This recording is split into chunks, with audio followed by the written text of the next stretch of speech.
కూర్చున్నాము. అందరూ చక్కగా కూర్చున్నాము. కొన్ని విషయాలు బైబిల్ వెళ్ళి మనం రాలేదనుకుంటా. బైబిల్ చూస్తుంటే చాలా కనపడుతున్నాయి, మనుషులు చూస్తుంటే కనపడట్లేదు. ఓకే, చేరువచ్చిన మీ అందరికీ ప్రభు క్రీస్తు పేరట శుభవందనాలు. అందరికీ వందనాలు. దేవుని మహాకృపను బట్టి ఏ రీతిగా దేవుడు మరొక అవకాశాన్ని ఇచ్చాడు. ఆయన సన్నిధిలో ఆయన మాటలు వినటానికి, ఆ మాటలు నేర్చుకోవటానికి అవకాశం వచ్చింది అంటే అది మన గొప్పతనం కాదు, కానీ దేవుడు మనం సరి చేసుకోవాల్సిన ఏయో ఉంటూనే ఉంటాయో లేవా ఖచ్చితంగా మనం సరి చేసుకుంటూ ముందుకు అడుగులు వేయాలి. ఈరోజు పోయిన వారం మనం ఏం నేర్చుకున్నాం? పోయిన వారం మనం ఏ వర్తమానం విన్నాం? ఒకళ్ళు చెప్పండి. దేవుడు మన నుండి ఏం ఆశిస్తున్నారు అన్న విషయాన్ని మనము విన్నాం. ఈరోజు లోపము లేని వారిగా ఉండాలి. ఏమి లేని వారిగా? లోపము లేని వారిగా ఉండాలి. లోపము లేని వారిగా ఉండాలి అంటే ఎవరి వల్ల అయిద్దా అంటే ప్రతి ఒక్కరిలో ఏదో ఒక లోపము కనపడుతూనే ఉంటుంది. ఇప్పుడు మనుషుల పరిస్థితి ఏంటంటే అంతా బాగుందా వెతకటం మొదలు పెడుతుంటారు. ఏం వెతకటం మొదలు పెడుతుంటారు? గమనించండి. ఎదుటి వ్యక్తిలో ఏం వెతకటం మొదలు పెడుతూ ఉంటారు? లోపాలు. గురిగిందా అడిద్దంట. ఏమనైతే గురిగిందా చెప్పండి. నేను ఎంత ఎర్రగా ఉన్నాను చూడు అనిద్దంట. ఏమనైతే నేను ఎంత ఎర్రగా ఉన్నానో తెలుసా అనుకునేదంట. కానీ తన కింద ఒక ఏముండిద్ది? ఒక మచ్చ ఉండేది, ఒక నలుపు ఉండిద్ది. అనుకుంటాం నేను ఎంత బాగున్నానో తెలుసా అనుకుంటూ ఉంటాం. ఇంకా ఈ లోపాలు వెతికే వాళ్ళు కూడా ఎలా వెతుకుతూ ఉంటారంటే వారిని, వారి కుటుంబంలో ఉన్న పరిస్థితులు గమనించండి. లోపాలు, ఎదుటి వ్యక్తిలో లోపాలు వెతకాలి అంటే మనలో ఏముండకూడదు? లోపము లేకుండా ఉండాలి. ఎలా అయిపోయిందంటే నేటి సమాజం ఏ విధంగా అయిపోయిందంటే ఏకాడికి ఎదుటి వ్యక్తిలో ఏం దొరుకుతాయి అన్నదే చూస్తూ ఉన్నారు. ఎదుటి వ్యక్తిలో ఏ మంచి దొరికిద్ది అనేది ఆలోచించడం, మాట్లాడటం పక్కన పెట్టేస్తున్నారు. ఎదుటి వ్యక్తిలో లేకపోతే భక్తి చేస్తూ ఉన్నారనుకోండి, వారిలో, వారి కుటుంబంలో ఎవరైతే వారి జీవితం బాగాదో వాళ్ళకి ఇంట్లో చెప్పుకోలేడు, కానీ ఇక్కడికి వచ్చి చెబుతాడంట. ఇంట్లో చెప్పుకోకుండా ఎవరన్నా ఉంటారా? చెప్పండి. చెప్పకుండా ఉంటారా? చెబుతారు ఖచ్చితంగా. కొన్ని సందర్భాల్లో చెబుతారు, కానీ వాళ్ళు వినకపోతే వాళ్ళు ఏం చేయగలుగుతారు? అవునంటారు కదట. ఇప్పుడు పిల్లలకి చెబుతాం, రండిరా ప్రార్థనకి రండి అని చెబుతాం. రాకపోతే మనం ఏం చేయగలుగుతాం? చెబుతాం లేదా? చెప్పకపోతే ఖచ్చితంగా తప్పు మనదే. చెప్పకపోతే తప్పు మనదే. ఖచ్చితంగా చెప్పాలి, వాళ్ళకి గద్దించాలి. కొన్నిసార్లు గట్టిగా మనము మాట్లాడాల్సిన అవసరత ఉంటుంది. ఇప్పుడు వాళ్ళు రాకపోయారనుకో మనము ఏం చేయగలుగుతాం? వాళ్ళు పిల్లలకి చెప్పుకోడు, కానీ వచ్చి మాకు వచ్చేసి చెబుతూ ఉంటారు. ఇంకొంతమంది అంటారు వాళ్ళ భార్యకి చెప్పరు, కానీ ఇప్పుడు మాకు వచ్చి చెబుతారు. వాళ్ళ భార్యనే తెచ్చుకోలేడు. గమనించండి, బైబిల్ గ్రంథంలో మీరు జాగ్రత్తగా పరిశీలన చేయగలిగితే కొంతమంది కుటుంబాలతో, కొంతమంది జీవితాల్లో వాళ్ళ పిల్లలు వాళ్ళు నమ్మటలేరు. భక్తులేనంటే భక్తులే, ఏలి ఎలాంటి వాడు? ఏలి ఏలి యాజకుడు. వాళ్ళ పిల్లలు ఉన్నారా? వాళ్ళ పిల్లలు దరిద్రులుగా తయారైపోయారు. భక్తిపరుడే కదా ఆయన. సమూయేలు ఎలాంటి వాడు? సమూయేలు ఎలాంటి వాడు? మంచి ప్రవక్త. ఆయన వస్తూ ఉంటుంటే గజగజలాడిపోతూ ఉండింది. మరి ఆయన పిల్లలు దరిద్రులు. గమనించండి. అంటే ఎదుటి వ్యక్తిలో మనము ఏ రోజు కూడా లోపాలు చూసేటప్పుడు వాళ్ళు చెబుతూనే ఉంటారు. ఇప్పుడు ఏమైపోతుందంటే నేటి సమాజం ఎలాగైపోతుందంటే, ఇప్పుడు ఎదుటి వ్యక్తి మీద కోపం ఉంటే ఇంకా బయటికి వెళుతుంది. వాళ్ళ వైపు చూడట్లేదు, వాళ్ళలో లోపలికి వాళ్ళ పక్కన చుట్టం మొదలవుతుంది. మోషే గారు గమనించండి. మోషే గారు ఎంత భక్తుడు. వాళ్ళ కుటుంబం కనపడిద్దా? కనపడదు. చెప్పుంటాడా లేదా? ఒక మాట, ఒక ప్రశ్న. చెప్పుంటాడా లేదా? చెబుతారు. కొంతమంది చెప్పినా వినరు. కొంతమంది చెప్పినా సరే వెళదాము, ఈ పని చేద్దాం, ఎలాగ ఉందాము దేవుని పరిచయలో అన్నప్పుడు కూడా కొంతమంది సహకరించకపోతే చేయగలిగింది ఏమీ లేదు. తల్లిదండ్రులు కావచ్చు, భార్య కావచ్చు, భర్త కావచ్చు, ఎవరైనా సరే చెప్పటం మన వంతు, ఆచరించడం వాళ్ళ వంతు. చిన్నపిల్లలు అనుకున్న ఒక దెబ్బ కొట్టైనా మనం ఏమైనా చేయగలుచుకో. చెట్టంత అయ్యాడు, ఈయన కొట్టలేము. ఇప్పుడు కొడితే ఏమంటాడు? నేను వెళ్ళిపోతా. ఎక్కడి నుంచి వెళ్ళిపోతాను? ఇంట్లో నుంచి వెళ్ళిపోతాను, బయటికి వెళ్ళిపోతాను, నేను ఇదైపోతాను అంటాడు. గమనించండి. వాళ్ళంతటా మనకు తెలుసు దేవుడు మన ఎదుట పెట్టాడు. మేలు కీడు మన ఎదుట, ఆశీర్వాదం శాపము మన ఎదుట పెట్టాడు. వాటిని వినియోగించుకొని బ్రతికితే చాలు. కాకపోతే ఇప్పుడు ఏం చేస్తున్నారంటే ఎలాగుందంటే, వాడు చూసామా, వాడు వచ్చి చెబుతాడు కానీ వాళ్ళ అబ్బాయి మారదండి, వాళ్ళ ఆవిడ మాట ఏందండి, వాళ్ళ ఆవిడ ప్రార్థన చేయదండి, వాళ్ళ ఆవిడ పాటలు పాడదండి. ఇలాగ లోపాలు ఎతికే వాళ్ళు ఎక్కువ మంది అయిపోయారు. వాళ్ళ భర్తే రాడండి అంటే వాడు దరిద్రుడు. వాడు రాడు, చెప్పినా సరే రాడు. వినిపించుకున్నప్పుడు ఏం చేయగలుగుతాం? బైబిల్ గమనించండి. రావాలని కోరుకుంటారు, భార్య పిల్లలతో అందరితో ఉండాలని కోరుకుంటారు. లేదా ఎవరైనా నేను ఒక్కడనే బాగుండాలి, నా కుటుంబంలో నా భర్త ఏమైపోయినా పర్లేదు, నా పిల్లలు ఏమైపోయినా పర్లేదు అనుకుంటారు. ఎవరైనా అనుకుంటారా? ఎవరు అనుకోరు. అందరు రావాలనుకుంటారు. కానీ వాళ్ళు వినియోగించుకోరు చెప్పిన. కాబట్టి ఎదుటి వ్యక్తిలో మనం ఏం చూడకూడదు? మనలో ఏముందో చూసుకోవాలి.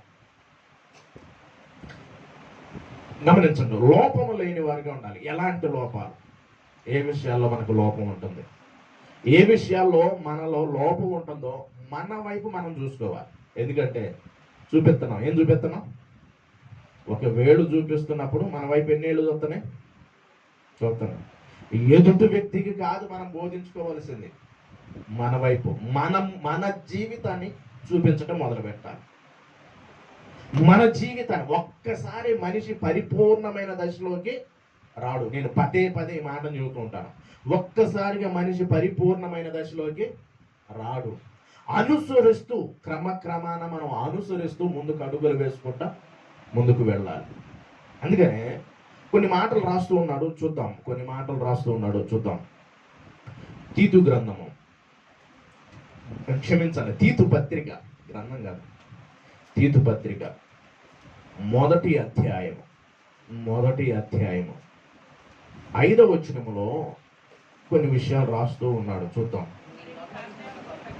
నేను మీకు ఆజ్ఞాపించిన ప్రకారము నీవు లోపముగా ఉన్న వాటిని ఏం చేయాలంట? దిద్ది ప్రతి పట్టణములోను పెద్దలను నియమించు నిమిత్తము ఒక విషయాన్ని చెప్పుకుంటూ వస్తున్నాడు. ఈ పత్రిక ఎవరికి రాస్తున్నారు? పౌలు గారు ఎవరికి రాస్తున్నారు? తీతుకు రాస్తున్నారు, వ్యక్తికి రాస్తున్నారు. మనకి ఈ పత్రికలు కనుక విభజించుకోగలిగితే రక్షణ పత్రికలుగా ఉన్నాయి, సంఘానికి రాసిన పత్రికలుగా ఉన్నాయి, కాపరికి రాసిన ఈ 2 పత్రికలు, తిమోతి గారికి రాసిన మొదటి పత్రిక, తిమోతి గారికి రాసిన 2వ పత్రిక, తీతు పత్రిక, ఇది కాపర్లు సంఘములో ఉన్న సభ్యులకు వినియోగించగలిగిన మాటలు అన్నమాట. ఇప్పుడు ఏం చెబుతున్నాడు అంటే, నేను నీకు ఆజ్ఞాపించిన ప్రకారము నీవు లోపముగా ఉన్న వాటిని దిద్ది, ఏం దిద్దాలంట? ఉంటాయి లోపాలు, చాలా మందిలో లోపాలు ఉంటాయి. వాటిని దిద్ది ప్రతి పట్టణములోను పెద్దలను నియమించు నిమిత్తమే నేను క్రేతులో నిన్ను విడిచి వచ్చి తిని. అంటే లోపము ఉన్న వాటిని ఏం చేయాలి? దిద్దాలి. ఆ లోపముగా ఉన్న వాటిని ఏం చేయాలి? సరి చేయాలి. గమనించండి, లోపము లేని వారిగా ఉండాలి అంటే ఏ విషయంలో మనకు లోపం ఉంటుందో మనకు అర్థమైందా లేదా? అర్థమైందా లేదా? ఖచ్చితంగా అర్థమైంది. ఎవరు భక్తి జీవితంలో దేంట్లో మనము లోపిస్తున్నాము గమనించండి. టీచర్లు గమనిస్తూ ఉంటారు. స్కూల్కి వెళ్తారు కదా, టీచర్లు మన దగ్గర ఉన్నారు, వాళ్ళ పరిస్థితి అర్థమవుతూ ఉంటుంది. ఒక్కొక్కడు ఒక్కొక్క దాంట్లో వీక్గా ఉంటాడు. కొంతమంది లెక్కల్లో ఉంటారు, కొంతమంది ఇంగ్లీష్లో ఉంటారు, మరి కొంతమంది ఇంకొకటి ఉంటారు. ఇప్పుడు ఏం చేస్తారు? మార్కులు బట్టి, వాళ్ళ పరిస్థితిని బట్టి ఏం చేస్తారు? వాళ్ళకి ఎక్స్ట్రా క్లాసు, లేదంటే వాళ్ళని సపరేట్గా కూర్చోబెట్టి వాళ్ళని అదే దిద్దిస్తూ ఉంటారు, వాటినే చేపిస్తూ ఉంటారు. ఎందుకో తెలుసా? వాళ్ళు వాటిల్లో ఏమవ్వాలి? పెరగాలి, వాళ్ళు నేర్చుకోవాలి, వాటిల్లో అభివృద్ధి పొందాలి. అభివృద్ధి పొందాలంటే దిద్దాలి, సరిదిద్దాలి. గమనించండి. అంటే ఇప్పుడు ఏం తెలియజేసుకుంటున్నాను? నీవు లోపముగా ఉన్న వాటిని దిద్ది. ఉన్న విషయాలు ఉంటానే ఉంటాయి, ప్రతి ఒక్కరిలో ఏదో ఒక లోపం ఉంటూనే ఉండేది. అది అర్థం చేసుకోవాలి, మనం అర్థం చేసుకోవాలి. చెప్పేటప్పుడు వినాలి. రెండు ఉంటాయి. ఒకటి, మనం సరి చేసుకోవాలి, చెప్పినప్పుడు కూడా వినాలి. కొన్నిసార్లు ఏముందిలే అని చెప్పేసి వదిలేస్తా ఉంటాం. ఏముందిలే, ఏ విషయాల్లో లోపం వస్తుంది, ఏ విషయాల్లో మనం లోపం కలిగి ఉంటున్నాం, ఏ విషయాల్లో మనము లోపము కలిగి ఉంటున్నాము అని ఒకసారి మనము పరిశీలించుకునే వారిగా ఉండాలి. గమనించండి, చూడండి, ఏ విషయంలో మన భక్తి జీవితంలో ఏ విషయంలో లోపం ఉంది చూడండి. ఒకసారి నీ విశ్వాస జీవితంలో ఏమైనా లోపం ఉందేమో. విశ్వాసం, గమనించండి, విశ్వాసం గురించి చాలా చెప్పుకుంటూ వస్తాం, కానీ ఆ విశ్వాసాన్ని మనం వినియోగించం. ఒకసారి చూడండి, దెస్సలోనికి రాసిన మొదటి పత్రిక 3వ అధ్యాయము 9వ వచనాన్ని చూద్దాం. 3వ అధ్యాయము 9వ వచనం. మేము మీ ముఖము చూచి మీ విశ్వాసములో ఉన్న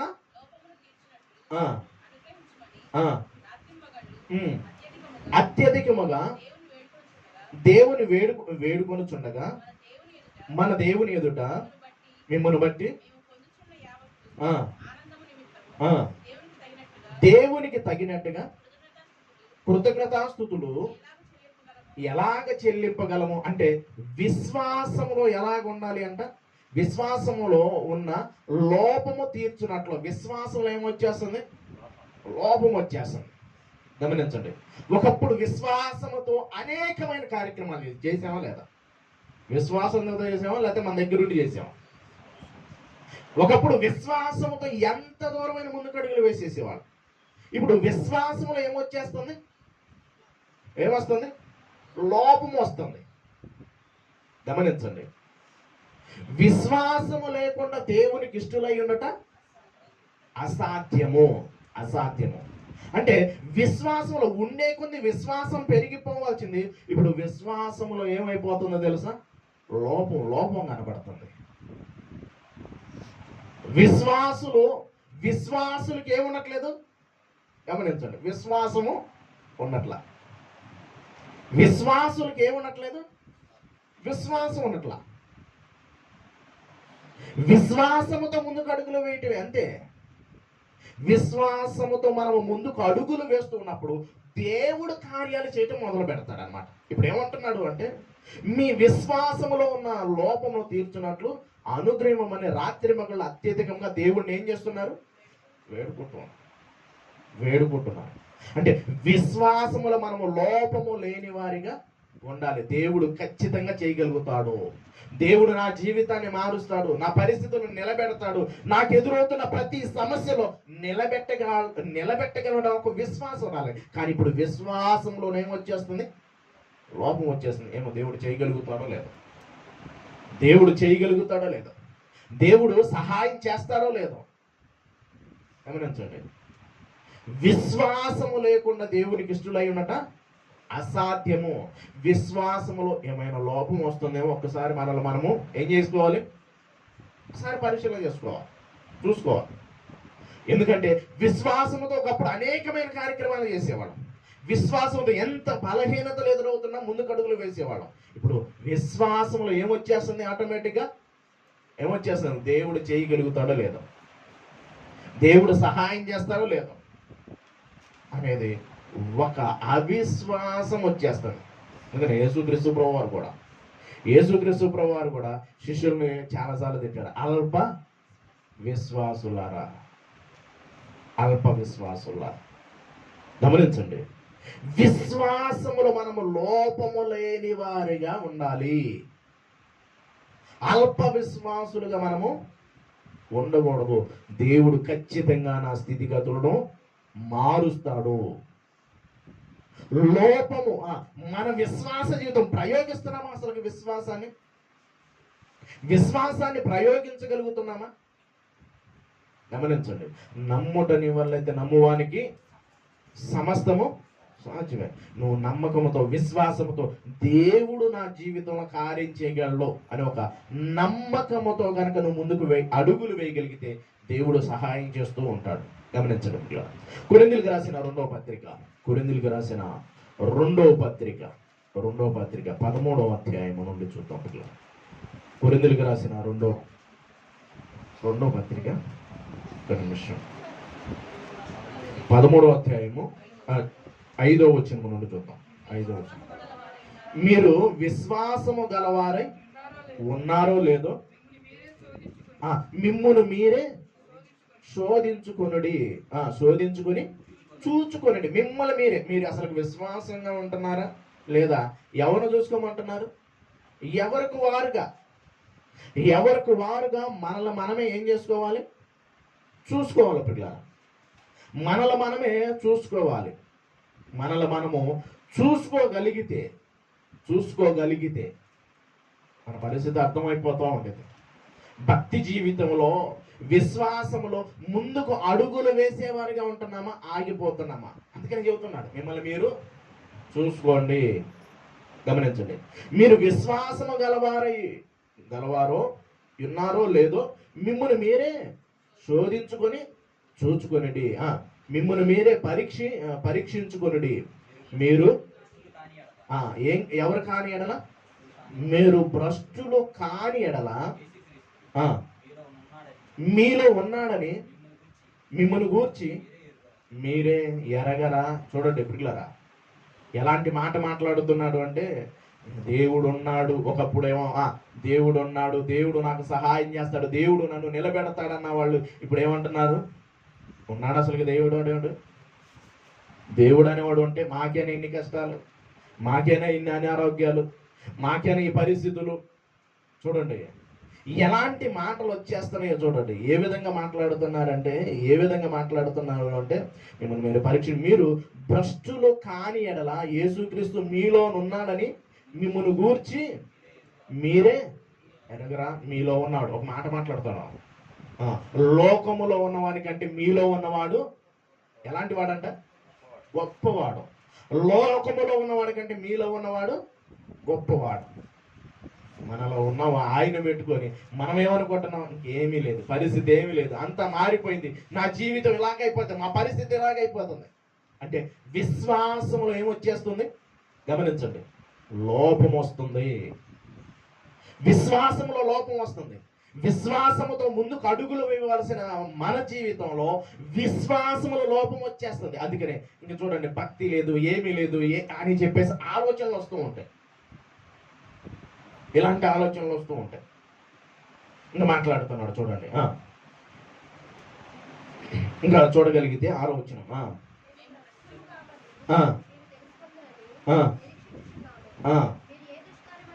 మీరు ఏ దుష్కార్యమునైనను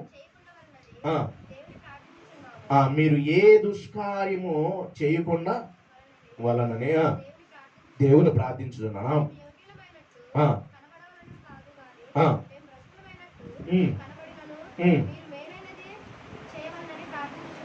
మీరు భ్రష్టుల అవ్వాలని మా ఉద్దేశం కాదు, మీరు బాగుండాలని మా ఉద్దేశం. దానికోసం నేను ప్రార్థిస్తున్నాను అంటున్నాడు. ఇంకా సత్యము నిమిత్తమే సమస్తమును చేయుచున్నాము. మేము పౌలు గారు ఈ పత్రిక రాస్తూ చాలా విషయాలు తెలియజేస్తున్నారు చూడండి. మేము బలహీనులమై ఉన్నను, మీరు బలవంతులై ఉన్న ఎడల, మేము ఒకవేళ బలహీనంగా ఉన్నాను అనుకోండి, మీరు బలవంతులు ఉంటే ఎవరికి సంతోషం? నాకు సంతోషమయ్యా, నాకు సంతోషం. మీరు బలవంతులుగా ఉండాలి, మీరు గొప్పవారిగా ఉండాలి, మీరు ఉన్నతమైన స్థాయిలో ఉండాలి. చాలా విషయాలు మాట్లాడుకుంటూ వస్తున్నాడు. ఇంకా మాట్లాడుతున్నాడు. దీని నిమిత్తమేగా అనగా మీరు సంపూర్ణులు కావాలని ప్రార్థించుచున్నాము. కాబట్టి నేను మీ యొద్దకు వచ్చినప్పుడు మిమ్మల్ని కట్టడానికే ప్రభువు నాకు అనుగ్రహించిన అధికారం చొప్పున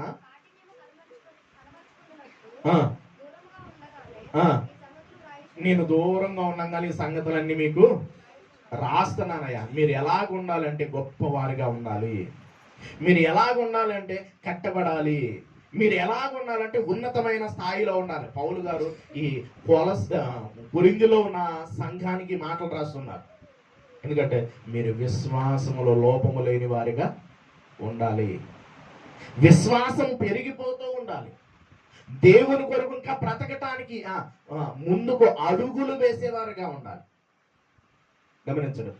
మరి మనం విశ్వాస జీవితం ఎలాగుంటుంది? విశ్వాసాన్ని వినియోగిస్తున్నాం. అసలుకి విశ్వాసులని చెప్పుకొని విశ్వాసం లేని వారిగా ఉంటున్నాం. ఆలోచించండి. మనలో లోపం తగ్గిపోతుందేమో, ఒకసారి విశ్వాసములో లోపం వస్తుందేమో, పరిశీలన చేసుకోవాలి. ఏం చేసుకోవాలి? గమనించండి. ఏం చేయాలి?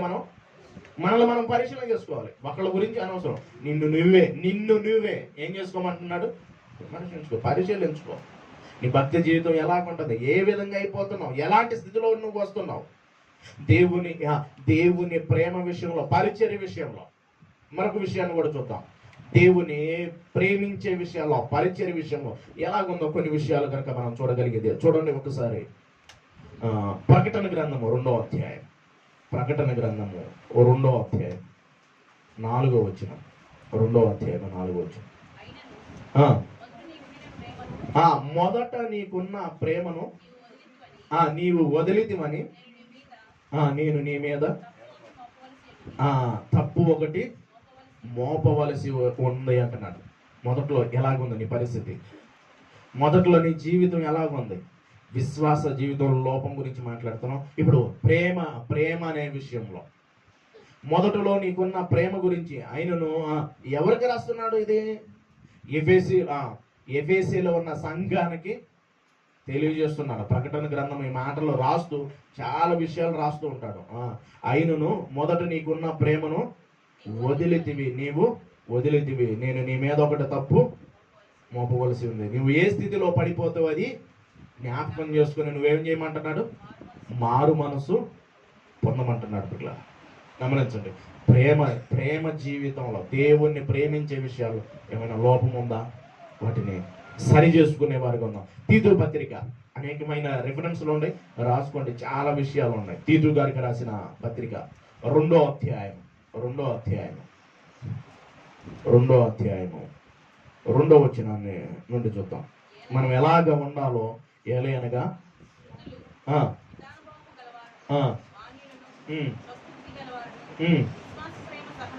ఈ మాట అండర్లైన్ చేసుకో. విశ్వాస, ప్రేమ, సహనముల యందు లోపము లేని వారై ఉండవాలని.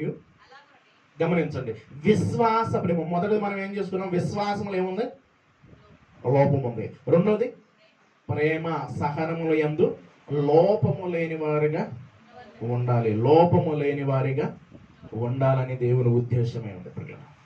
అంటే భక్తిలో మనకి ఏం కనపడకూడదు అంటే విశ్వాస విషయంలో, ప్రేమ విషయంలో, పరిచర్య విషయంలో మనము లోపము లేని వారిగా ఉండాలి. లోపము లేని వారిగా ఉండాలి. ఇంకా చూడగలిగితే మన మాటలు ఎలాగుంటాయి? మన మాటలో ఎలాంటి పరిస్థితులు ఉంటాయి? మాటల్లో కూడా ఏముంటాయి చెప్పండి? మాటల్లో ఏముంటాయి? లోపాలు ఉంటాయా లేవా? మాటలు, మన మాట ఎలాగుండాలి? ఏ విధంగా ఉండాలి? అవునంటే అవును, కాదంటే కాదన్నట్టుగానే ఉండాలి. మరి మాటల్లో కూడా ఏమొచ్చేస్తాయి చెప్పండి? మాటల్లో కూడా ఒకసారి చూద్దాం. యాకోబు గారు రాసిన పత్రిక 3వ అధ్యాయం. యాకోబు గారు రాసిన పత్రిక 3వ అధ్యాయము 2వ వచనాన్ని చూద్దాం. అనేక విషయంలో మనమందరము తప్పిపోతున్నాము. ఎవడైనను మాట యందు తప్పిన ఎడల అట్టివాడు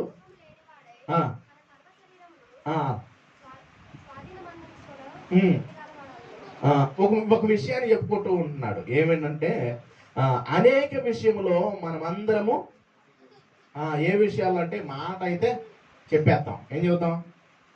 మాట అయితే చెప్పేస్తాం. ఇప్పుడు మాటల్లో ఏమొచ్చేస్తుంది చెప్పండి?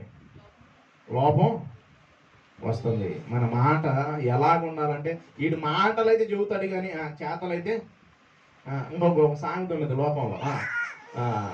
ఏమి సామెత ఉండేది అంటే మాటలు చూస్తే ఏం దాడుతున్నాయి అంట?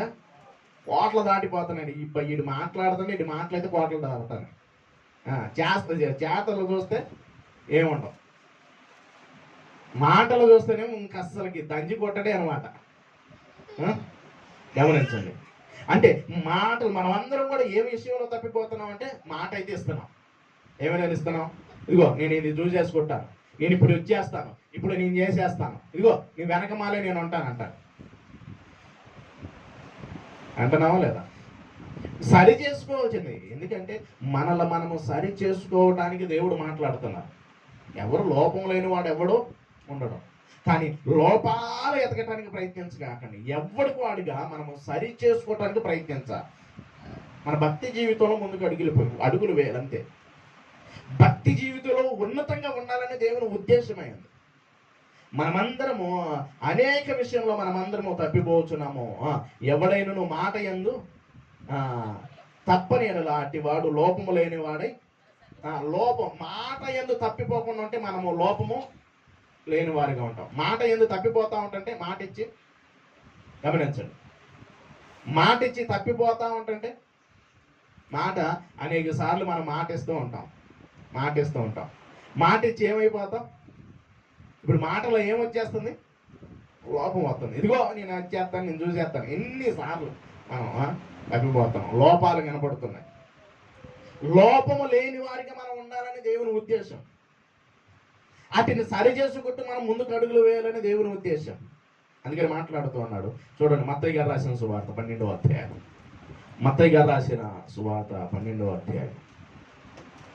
12వ అధ్యాయం 34వ వచనం.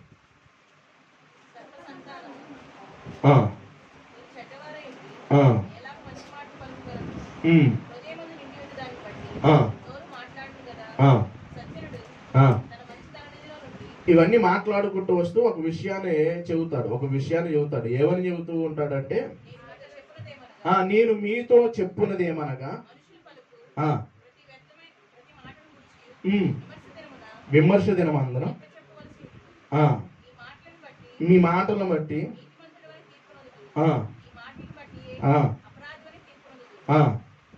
ఏమని చెప్పుకుంటూ వస్తున్నాడంటే, నీ మాటను బట్టి నేను మీతో చెప్పినది ఏమనగా మనుషుల పలుకు వ్యర్థమైన ప్రతి మాటను గూర్చి విమర్శ దినమందు లెక్క చెప్పాలి. నీ మాటలను బట్టి ఏ నీతిమంతుడుగా తీర్చబడదు. నీ మాటను బట్టియే అపరాధిగా తీర్పునందు. అంటే మాటలో ఏముండకూడదు? ఏముండకూడదు? ఎన్ని విషయాలు నేర్చుకున్నాం? విశ్వాసంలో మనం లోపము లేని వారిగా ఉండాలి. ప్రేమలో ఏముండాలి? దేవుని ప్రేమ, దేవుని పరిచయ విషయాల్లో, అన్ని విషయాల్లో లోపము లేకుండా ఉండాలి. మాటలో ఏమి లేకుండా ఉండాలి? లోపము లేకుండా ఉండాలి. మన మాట ఇచ్చానంటే, మన మాట అవునంటే అవును, ఎలా ఉండాలి? కాదంటే కాదు. ఇప్పుడు అవును అని చెప్పేసేసి తర్వాత కొద్దిసేపటికి తప్పిపోయేవారుగా ఉండకూడదు. దేవుని విషయాలకు వచ్చేప్పటికి ఖచ్చితంగా లెక్క ఉండిద్ది. గమనించండి. అంటే ఇంకా మనం ఆలోచించగలిగే దేవుని పని విషయాల్లో కూడా మనం ఎలాగ ఉండాలి అంటే లోపము లేని వారిగా ఉండాలి. లోపము లేని వారిగా ఉండాలి. చూడండి ఒకసారి ప్రసంగి గ్రంథము 9వ అధ్యాయం. ప్రసంగి గ్రంథము 9వ అధ్యాయము 10వ వచనాన్ని చూద్దాం. ప్రసంగి గ్రంథము చేయుటకు నీ చేతికి వచ్చిన ఏ పని అయినను ఎలా చేయాలంట? శక్తి లోపము లేకుండా చేయాలి. ఇప్పుడు పని చేతయి కూడా చాలా మంది ఏం చేస్తూ ఉంటారు? దాచుకుంటుంటారు. ఇప్పుడు అక్కడికి వెళ్తే బాక్సులు పెట్టమంటారేమో, అక్కడికి వెళ్తే ఓడవాల్సి వచ్చిద్దేమో, అక్కడికి వెళ్తే అది చేయాల్సి వచ్చిద్దేమో. ఇప్పుడు ఏం చేస్తూ ఉంటారు తెలుసా? వీళ్ళు ఏం చేస్తారు? అక్కడ పని జరుగుతూ ఉంటుంటే బయటకు వెళ్ళి తిరుగుతూ ఉంటారు. పని అంతా అయిపోయిన తర్వాత వస్తూ ఉంటారు. బాక్సులు పెట్టడం వచ్చా అంటే వచ్చు. మైక్ పెట్టడం వచ్చా అంటే వచ్చు. ఓడవటం వచ్చా అంటే వచ్చా లేదా? అందరికీ ఓడవటం చెప్పండి. ఓడవటం వచ్చా లేదంటే అందరికీ వచ్చు. ఓడవాలంటే నామోసి, పట్టలు వేయాలంటే నామోసి, బాత్రూమ్ కడగాలంటే నామోసి. చేతికి వచ్చిన ఏ పనైనా ఎలాగ చేయమంటాడు? శక్తి లోపము లేకుండా చేయాలి. సిగ్గుపడకూడదు. దేవుని పని చేసేటప్పుడు సిగ్గుపడాల్సిన అవసరమే లేదు. LEF అనే ఒక చర్చ ఉంది, అందరికీ తెలుసు. దాంట్లో పెద్ద పెద్ద ఉద్యోగస్తులు వచ్చి ఏం చేస్తారో తెలుసా? చెప్పులు స్టాండ్ దగ్గర ఉంటారు. వాళ్ళ చెప్పులన్నీ తీసుకొని చక్కగా పెడతారు. మన దగ్గర చెప్పులు ఇడవటం కూడా కరెక్ట్గా విడుతాం. మనం ఇటు ఒకటి ఇడుతాం, అటు ఇటు ఇడుతాం. ఎక్కడో చెబుతూ ఉంటారు. ఒక సంఘంలో చెబుతారు చెప్పులు దొంగలు ఉన్నారని. ఆడవాళ్ళ వైపు ఒకటి ఇడవాలంట మొగలు. అక్కడంటే చెప్పులు దొంగలు ఉన్నారు. మన దగ్గర ఉన్నారా దొంగలు? చెప్పులు దొంగలు చక్కగా ఇడవటం, ఒక పద్ధతిగా పెట్టుకోవటం. కొన్నిసార్లు వచ్చేటప్పుడు నేనే అన్ని సరి చేస్తూ ఉంటాను. చెప్పులు ఎలా పడితే అలాగే ఈడుస్తూ ఉంటాను. నీ చేతికి వచ్చిన ఏ పనైనా ఎలా చేయకూడదంట? శక్తి లోపము లేకుండా చేయాలి. నీకు వచ్చు, పని వచ్చు, కానీ ఆ పనిలో లోపం కనబడుతుందా? అయితే సరి చేసుకో. ఎందుకంటే దేవుడు నువ్వు బ్రతికి అవకాశాన్ని ఇచ్చాడు. బ్రతికి ఉన్నాము. మనం చెయ్యగలిగిన పనిని చెయ్యకుండా ఉండకూడదు. వాళ్ళు వేసుకుంటారు అనుకోకూడదు. దేవుడు నీకు ప్రేమించి ఇచ్చాడు కదా. ఇచ్చాడా లేదా? దేవుడు ఇచ్చాడా? నీకు ఎవరు ఇచ్చారు ఈ పని? గమనించండి. మనుషులు ఇస్తారా నీకు? దేవుడు నీకు ప్రేమించి ఇచ్చాడు. అందుకని మాట్లాడుతున్న మాట ఏంటంటే, చేయుటకు నీ చేతికి వచ్చిన ఏ పనైనను శక్తి లోపము లేకుండా చేయము. నీవు పోవు పాతాళమందు పనైనను, ఉపాయమైనను, తెలివైనను, జ్ఞానమైనను లేదు. అవకాశం నీకు ఉంది. ఇక్కడ ఉన్నప్పుడు నువ్వు వినియోగించుకోవాలి. పని చేయడానికి దేవుని పని అందరికీ దొరికిద్దా? దేవుని పని చేయటం అందరికీ దొరికిద్దా అంటే ఎవరికి? దాదాపు ఆల్మోస్ట్ అదృష్టవంతులు. దేవుని పని చేస్తున్న వాళ్ళు నాకు తెలిసి అదృష్టవంతులు. పెద్ద పెద్ద వాళ్ళు చెయ్యాలని మనసు ఉన్నది కానీ చేయటానికి అవకాశం ఉండదు. చెయ్యాలని మనసు ఉన్నది కానీ చేయటానికి అవకాశాలు ఉండవు. దేవుని పని చేసేవాళ్ళు ఎంత అదృష్టవంతులు అంటే అంత అదృష్టవంతులు అన్నమాట. అంటే మన చేతికి వచ్చిన పనిని లోపము లేకుండా చేయాలి. ఏ పని అయినా సరే దేవుని కొరకు మనము ఏ పని చేసినా లెక్కలోకి వచ్చిద్దా లేదా? లెక్కలోకి. అంటే మనం చేసే పనిలో ఏముండకూడదు? లోపము ఉండకూడదు. ఇప్పుడు లోపం ఉందనుకోండి, మనం పనికి వెళ్ళామనుకోండి, పని దగ్గరికి వెళ్ళాము, మేస్త్రి ఒక పని చెప్పాడు, దాంట్లో లోపం కనపడిందంటే వెంటనే ఏమంటాడు? అడుగుతాడా లేదా? ఇప్పుడు ఉద్యోగం చేస్తున్నారు, ఉద్యోగం చేసేటప్పుడు ఏమన్నా తేడా వచ్చిందనుకో వెంటనే అడుగుతారా లేదా? ఇదేంటి ఇక్కడ కొట్టేవండి, ఈ మాట ఉండాలి, ఈ మాట ఉంది అంటే వెంటనే అడుగుతారు లేదా? వంట ఉండేటప్పుడు ఏమైనా తేడాగా వచ్చింది అనుకోండి, లోపం వచ్చిందని అడుగుతారా లేదా? అడుగుతారు ఖచ్చితంగా. మరి పని చేసేటప్పుడు మన లోపం అంటే ఖచ్చితంగా అడుగుతారు. అయితే ఆ లోపం ఎందుకు మనకి వస్తున్నారు తెలియజేస్తున్నారు అంటే, లోపము లేని వారిగా మనము ఉండాలి. సరి చేసుకోవటానికి ఈ లోపాన్ని ఎత్తు చెబుతూ ఉంటారు. కాదులే, వాడికి ఏమైనా చెబితే ఏమైనా బాధపడతాడని చెప్పేసి వదిలేసామనుకోండి, ఇంకా వాడు ఏమవుతాడు, ఇంక అంతే వండుతాడు. శేషు కొంచెం ఉప్పు ఎక్కువగా వేసాడు అనుకోండి, శేషు బాధపడతాడులేండి, తిన్నాం. శేషు బాధ పెట్టకూడదు, శేషుని ఏం చేయకూడదు, బాధ పెట్టకూడదు. కాబట్టి ఎట్టగొట్ట తిందాం అనుకున్నాను అంటాడు. రెండోసారి కూడా ఏం చేస్తాడు, ఏందయ్యా ఉప్పు ఎక్కువ వేసావు అన్నాం అనుకోండి, రెండోసారి జాగ్రత్తగా చేసుకోవటానికి అవకాశం ఉంటుంది. అంటే లోపాలు మనల్ని మనం సరి చేసుకోవటానికి హెచ్చరిక మనకి అవసరం అంటారా కాదంటారా? హెచ్చరిక అవసరం అంటారా కాదంటారా? ఖచ్చితంగా మనకు అవసరం. అందుకని లోపాలు దిద్ది అనే ఒక పదంతో మనము ప్రయాణం చేసుకుంటూ వెళ్తాం. గమనించండి. అంటే దేవుని పని విషయాల్లో కూడా మనము ఎలా ఉండకూడదు, లోపము లేని వారిగా ఉండాలి. చేతికి వచ్చు, పని వచ్చు, పరిచర్య చేయటం వచ్చు, అన్నీ వచ్చు. వచ్చినప్పుడు ఆ పరిచర్యలో మనకు ఏం కనపడకూడదు, లోపము కనపడకూడదు. గమనించండి, లోపము లేని వారిగా మనము ఉండాలి. మన జీవితం ఇంకా మనం కనుక గమనించగలిగితే, మనం ఏది చేసినా ఎలా చేయాలో తెలుసా? ఏ విధంగా చేయాలంటే క్రీస్తు పేరట చేయాలి. చూడండి, ఒక మాటను కూడా కొలస్సీలకు రాసిన పత్రిక 3వ అధ్యాయం, కొలస్సీలకు రాసిన పత్రిక 3వ అధ్యాయం 23వ వచనాన్ని చూడండి. కొలస్సీలకు రాసిన పత్రిక, ప్రభు వలన ఎరుగుదురు గనుక మీరేమి చేసినను అది మనుషుల నిమిత్తము కాక ప్రభువు నిమిత్తమని మనస్ఫూర్తిగా మీరేం చేసినా మనుషుల నిమిత్తం చేయొద్దు. ఎవరి కోసం చేయొద్దు? మనుషుల కోసం. నేను వాడి కోసం వచ్చానండి చాలా మంది అంటా ఉంటారు. ఎవరి కోసం వచ్చాడంట? అక్కయ్య రమ్మంది కాబట్టి ఇవాళ ప్రార్థనకు వచ్చా, లేదంటే నేను వచ్చేవాడిని కాదు, వచ్చేదాన్ని కాదు. మనుషుల కోసం మనము చేయకూడదు. ఎవరి కోసం చేయాలి? ఎవరి కోసం చేయాలి? ప్రభు కోసం. ఎందుకంటే నీకు బ్రతికిచ్చి ఆయుష్ ఇచ్చి ఇంతకాలం కాపాడిన దేవుని కోసం చేయాలి. అని ఇప్పుడు ఎలాగైపోతుందో తెలుసా? వాడొస్తేనే నేను వస్తాను, రాకపోతే నేను రాను.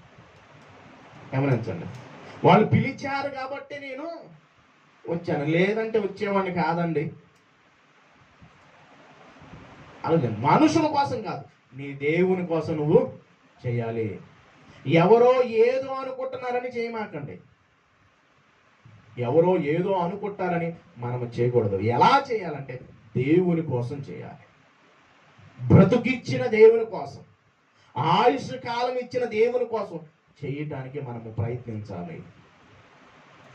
మనుషుల కోసం చేసేవారిగా మనము ఉండకూడదు. ఇట్లా అంటే లోపాలు మనము సరి చేసుకుంటూ ముందుకు వెళ్ళాలి. లోపాలు సరి చేసుకుంటూ ముందుకు వెళ్ళాలి. ఇంకా మన జీవితం ఎలాగో ఉండాలి అంటే లోపము లేని ఆత్మ యందు. చూడండి, ఒకసారి లోపము లేని వారికి ఉండాలి. ఒకసారి రోమిలకు రాసిన పత్రిక 12వ అధ్యాయం, రోమిలకు రాసిన పత్రిక 12వ అధ్యాయం 11వ వచనాన్ని కూడా చూద్దాం. రోమిలకు రాసిన పత్రిక, ఆసక్తి విషయంలో మాంద్యులు కాక ఆత్మ యందు ఎలాగుండాలి, ఆసక్తి విషయంలో ఎలాగుండాలి అంటున్నాడు అంటే, మాంద్యులు కాక. ఇంద్ర వీడు ఎంత మందంగా ఉన్నాడు ఏంటి అంటా ఉంటారు. గమనించండి, ఏమంటా ఉంటారు, వీడేంటో బాబు ఇంత మందంగా ఉన్నాడు, చెప్పి కూడా గంట సేపు అవుతుంది.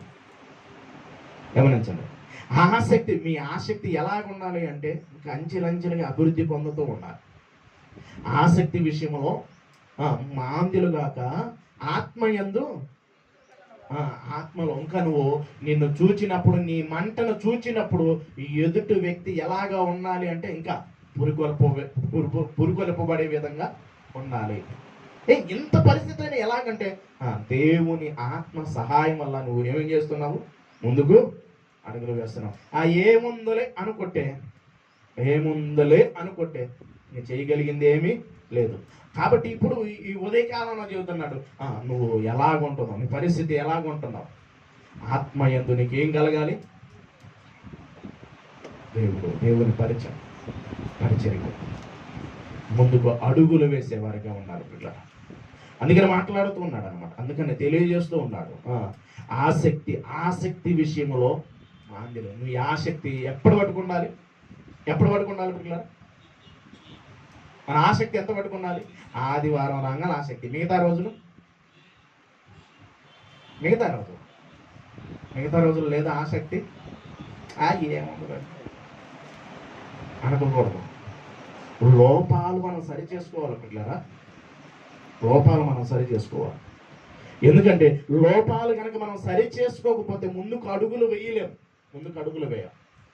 బయటోడు తిరిగి మన జీవితాన్ని ఇప్పుడు ఎందుకని తెలియజేస్తున్నాం అంటే మన జీవితాన్ని ఎవరికి చూసుకోవాలి? ఎవరికి వారుగా, వాళ్ళ వైపు వీళ్ళ వైపు చూడమాకండి. వాళ్ళ కుటుంబంలో ఉన్న పరిస్థితులు, వాళ్ళ భార్య పరిస్థితులు, పిల్లల పరిస్థితులు, వాళ్ళు బ్రతుకుతున్న విషయాలు అసలు చూడమాకండి. నేను ఎలాగున్నాను ఎప్పుడు కూడా నీ వైపు నువ్వు చూసుకో. నువ్వు ఎలాగున్నావు, నీ భక్తి జీవితం ఎలాగుంది, నీ విశ్వాస జీవితం ఎలాగుంది, పరిచర్యలో నువ్వు ఉండే విధానం ఎలాగుంది, నీ మాట తీరులో నువ్వు ఎలాగున్నావు, దేవుని పని విషయాల్లో నువ్వు ఎలాగున్నావు, నీ ఆసక్తి ఎలాగుంది. లోపము లేని వారుగా మనము ఉండాలని దేవుడు ఈ ఉదయకాలంలో హెచ్చరిస్తూ ఉన్నాడు. లోపము లేని వారిగా ఉండాలని, నీ ఆసక్తి విషయంలో, నీ పరిచర్య విషయంలో, నీ విశ్వాస జీవితంలో ఎలాగుంటున్నావు, ఏ విధంగా ఉంటున్నావు ఒకసారి ఆలోచించండి పిల్లలు. ఏమైపోతుంది? మందులుగా మనము ఉండకూడదు.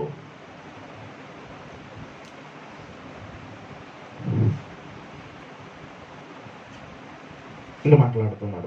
మరొక మాట అందుతాం. మీకు తెలిసిందే, కొరింథీయులకు రాసిన మొదటి పత్రిక 15వ అధ్యాయం. కొరింథీయులకు రాసిన మొదటి పత్రిక 15వ అధ్యాయం చివరి వచనంలో మాట్లాడుతున్న మాట, కాగా నా ప్రియ సహోదరులారా,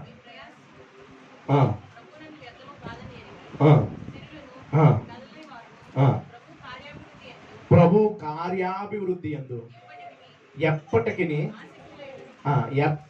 ఎలాగుండాలంట? ఆసక్తులై ఉండాలి. గమనించండి, ఇప్పుడు మరలా ఒక మాటను తెలియజేస్తున్నాడు. ఏమని తెలియజేస్తున్నాడు అంటే, ఇందాకేం చదువుకున్నాము అంటే, రోమిలికి రాసిన పత్రికలో ఏం చదువుకున్నాం? 12వ వచనంలో ఆసక్తి విషయంలో మాన్యులు కాక, ఆసక్తి విషయంలో మాన్యులు కాక ఉండాలి. ప్రభు విషయంలో ఆసక్తి కలిగిన వారిగా ఉండాలి. ఎలాగుండాలి? ఆసక్తి కలిగిన వారిగా ఉండాలి. ఇప్పుడు చెబుతున్నాడు, ఏం తెలియజేస్తున్నాడు అంటే, ఇప్పుడు మాట్లాడుతున్నారు, మీరు కనుక ప్రభు కొరకు ప్రయాసపడుతున్నారా, ప్రభు కొరకు ముందుకు అడుగులు వేస్తూ ఉన్నారా, అయితే మీ జీవితంలో దేవుడు చేయబోతున్న ఒక విషయాన్ని చెబుతున్నారు. మీరు ఎలాగ ఉండాలంటే, కాగా నా ప్రియ సహోదరులారా, మీ ప్రయాసము ప్రభువునందు వ్యర్థము కాదని ఎరగాలి. ఎరిగి ఎలాగ ఉండాలంటున్నాడు? మీరు ఎలాగ ఉండాలంటున్నారంటే, స్థిరులను ఖాతాలని వారు, స్థిరత్వం కావాలి. అంటే స్థిరత్వం మనలో ఉంటుందా లేదా అనేది మనల్ని మనం ఏం చేసుకోవాలి? మనల్ని మనం సరి చేసుకోవాలి. ఒక్కసారి మనల్ని మనం చూసుకోవాలి. ప్రభు కార్యాభివృద్ధి యందు ఎప్పటికీ మనం ఎలాగ ఉండాలంటే, ఎరిగి స్థిరులను కదలని వారును ప్రభు కార్యాభివృద్ధి యందు ఎప్పటికీ ఆసక్తులుగా ఉండాలి. ఒక్కసారి గమనించండి. ఇవన్నీ ఎవరికి? ఎదుటి వ్యక్తికి కాదు, మనకే. ఎవరికి? మనకే. మనల్ని మనం ఒక్కసారి పరిశీలన చేసుకుందాం. ఇట్లా ఎందుకు పక్కన వాళ్ళ గురించి, వాళ్ళ గురించి, వీళ్ళ గురించి మనకు అనవసరం. మన ఎవరి గురించి చూసుకుందాం? నేను ఎలాగున్నాను, నా జీవితం ఎలాగుంది, నేను ప్రభువుకి ఎలాగుంటున్నాను, విశ్వాస జీవితంలో ఎలాగుంటున్నాను, పరిచర్య విషయంలో నేను ఎలాగుంటున్నాను, ప్రేమ విషయంలో నేను ఎలాగుంటున్నాను, వీటన్నిటిని కూడా ఎవరు చూసుకోవాలి? మాట విషయంలో మనం ఎలాగుంటున్నాము, ఒకసారి మనల్ని మనము పరిశీలన చేసుకుంటూ మనల్ని మనం విమర్శించుకున్న ఎడల ఒక మాటను చూద్దాం. ఒక్క మాటను చూపించేసి నేను ముగించేస్తాను. ఒక్క మాటను చూపించేసి మనల్ని మనం విమర్శించుకున్న ఎడల దేంట్లోకి రావు? కొరింథీయులకు రాసిన మొదటి పత్రికే కదా, ఒకసారి చూడండి. కొరింథీయులకు రాసిన మొదటి పత్రిక 11వ అధ్యాయం. మనం ప్రభువు వలన దాంట్లో ప్రతిరోజు చదువుకుంటానే ఉంటాం. 11:31. అయితే మనమే విమర్శించుకున్న ఎడల తీర్పు పొందకపోదుము. మనమే పక్కన వాళ్ళ గురించి మనకు దేనికి? ఏ కాడికి కళ్ళు మన ఆలోచనలన్నీ ఎదుటి వ్యక్తి వాళ్ళు అట్లాగే వీళ్ళు ఇలాగా ఆ పరిస్థితి వదిలేయండి, వదిలేసాడు. మనం ఎలాగున్నాం, నేను ఎలాగున్నాను నీ విషయమై చూచినప్పుడు, ఎదుటి వ్యక్తి చూసినప్పుడు సాక్ష్యం ఇచ్చేటట్టు ఉండాలి. ఎవరి గురించి ఇవ్వాలి? మన గురించి మన డోలు మనము వాయించుకోవటం కాదు. మన డోలు ఎవరు వాయించాలి చెప్పండి? అందరు తలలో పైకి ఎత్తండి. మన గురించి ఎవరు చెప్పాలి? పక్కన వాళ్ళు చెప్పాలి. ఎలాగుంటున్నాం మన మాట విషయంలో, పరిచయ విషయంలో, విశ్వాసం విషయంలో, ప్రేమ విషయంలో, దేవుని కొరకు బ్రతికే విషయంలో ఎలాగుంటున్నామో మన గురించి ఎదుటి వ్యక్తి పౌలు గారు ఎవరి గురించి చెప్పాడు? ఒక తీతు గురించి చెప్పాడు, ఒక తిమోతి గురించి చెప్పాడు, కొరింథీలో ఉన్న సంఘముల గురించి చెప్పాడు. అనేక మంది గురించి ఎవరు చెప్పారు సాక్ష్యము? పౌలు గారు చెప్పారు. వాళ్ళ గురించి ఎవరు చెప్పారు? పౌలు గారు చెప్పారు. మరి నీ గురించి, నా గురించి ఇప్పుడు ఎదుటి వ్యక్తి చెబితే కదా మనకు ఉందనేది తెలిసేది. అవునా కదా? మన పరిస్థితి మనకు అర్థమైద్దా? ఏం కాదు. కొన్ని పరిస్థితులు అర్థమవుతాయి. కొన్నిసార్లు మనకి అర్థం కాదు. సమర్థించేసుకుంటూ ఉంటాం. ఎవరిలా అంటే దావీదు గారు లాగా సమర్థించేసుకుంటూ ముందుకు అడుగులు వేస్తూ ఉంటుంటే ఎవరు వచ్చి చెప్పారు? నాతాను వచ్చి చెప్పాడు. చెప్పిన మాట నువ్వు నన్నంత మాట అంత అనలేదు దావీదు గారు. అన్నాడా? అనలేదు. వెంటనే సరి చేసుకోవటం మొదలుపెట్టాడు. ఈరోజు సరి చేసుకుంటే, లోపాలను కనుక మనం సరి చేసుకుంటే ఉన్నతంగా మనము ఉండగలుగుతాం. ఒక్కసారి విశ్వాస జీవితంలో, పరిచయ విషయంలో, ప్రేమలో, మాటలో, దేవుని కార్యక్రమాల విషయంలో ఎలా ఉంటున్నామో మనలో లోపం ఏమైనా ఉంటుందేమో, ఆ లోపాలను కనుక సరి చేసుకుంటూ ముందుకు అడుగులు వేయగలిగితే ఉన్నతమైన లోకాన్ని మనము సంపాదించుకుంటూ ఉంటాం. కాబట్టి మనమే విమర్శించుకుంటూ ముందుకు అడుగులు వేద్దాం. ప్రార్థన చేసుకుందాం. ప్రతి ఒక్కరు కూడా మన జీవితాన్ని మనల్ని మనం పరిశీలన చేసుకుంటూ ప్రార్థన చేసుకుందాం.